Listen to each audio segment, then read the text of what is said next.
பாகிஸ்தான் பிரதமர் நவாஸ் ஷெரீப், இலங்கை அதிபர் ராஜபக்சே உள்ளிட்ட சார்க் நாடுகளின் தலைவர்களுடன் பிரதமர் நரேந்திர மோடி தனித்தனியாக பேச்சுவார்த்தை நடத்தினார்.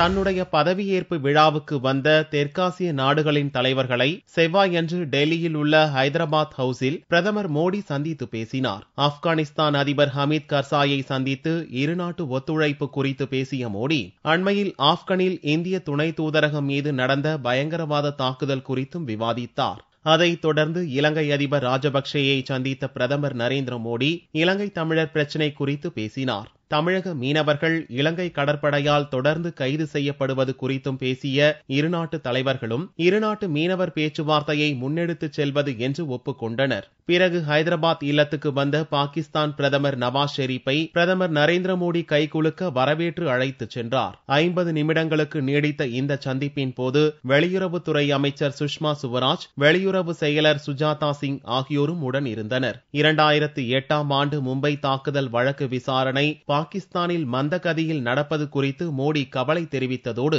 வழக்கு விசாரணையை துரிதப்படுத்த வேண்டுமென ஷெரீப்பை வலியுறுத்தியதாக பின்னர் சுஜாதா சிங் தெரிவித்தார். பாகிஸ்தானுடன் நட்புறவையே இந்தியா விரும்புவதாகவும் அந்த உறவை முன்னெடுத்துச் செல்ல வேண்டுமானால் பாகிஸ்தானிலிருந்து கிளம்பும் பயங்கரவாதத்துக்கு முடிவு கட்ட வேண்டுமெனவும் பாகிஸ்தானை பயங்கரவாதிகள் பயன்படுத்துவதை தடுக்க வேண்டும் என்றும் மோடி உறுதிபட கூறியதாகவும் வெளியுறவுத்துறை செயலர் சுஜாதா சிங் தெரிவித்தார். பாகிஸ்தானுக்கு வருகை தர வேண்டுமென்ற நவாஸின் அழைப்பை மோடி ஏற்றுக்கொண்டதாகவும், ஆனால் தேதி குறித்து முடிவு செய்யப்படவில்லை என்றும் அவர் மேலும் கூறினார். சந்திப்புக்கு பின்னர் பத்திரிகையாளர்களை சந்தித்த நவாஸ் ஷெரீப், மோடியுடன் நடத்திய பேச்சு மிகவும் பயனுள்ளதாக இருந்ததாகவும், இரு நாடுகளின் வெளியுறவுத்துறை செயலர்கள் விரைவில் சந்தித்து இருதரப்பு பேச்சுவார்த்தைக்கான செயல் திட்டத்தை வகுப்பார்கள் என்றும் கூறினார்.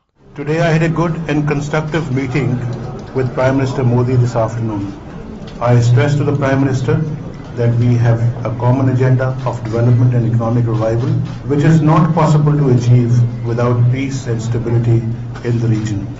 I urge that together we should rid the region of instability and insecurity that has plagued us for decades. மாலத்தீவு அதிபர் அப்துல்லா யாமின் அப்துல் கயூம், பூட்டான் பிரதமர் ஷெரிங் டோப்கே, நேபாள பிரதமர் சுஷில் கொய்ராலா, மொரீஷியஸ் பிரதமர் நவீன் ராம்கோலம், வங்கதேச சபாநாயகர் ஷிரின் சௌத்ரி ஆகியோரையும் மோடி சந்தித்து பேசினார். பிரதமர் மோடியை சந்தித்து பேசிய சார்க் நாட்டு தலைவர்கள் ஜனாதிபதி பிரணாப் முகர்ஜியையும் சந்தித்து பேசினர். மோடியின் சந்திப்பை தொடர்ந்து முன்னாள் பிரதமர் வாஜ்பாய் வீட்டுக்கு சென்று அவரை சந்தித்து பேசிய நவாஸ் ஷெரீப், முன்னாள் பிரதமர் மன்மோகன் சிங்கையும் சந்தித்து பேசினார்.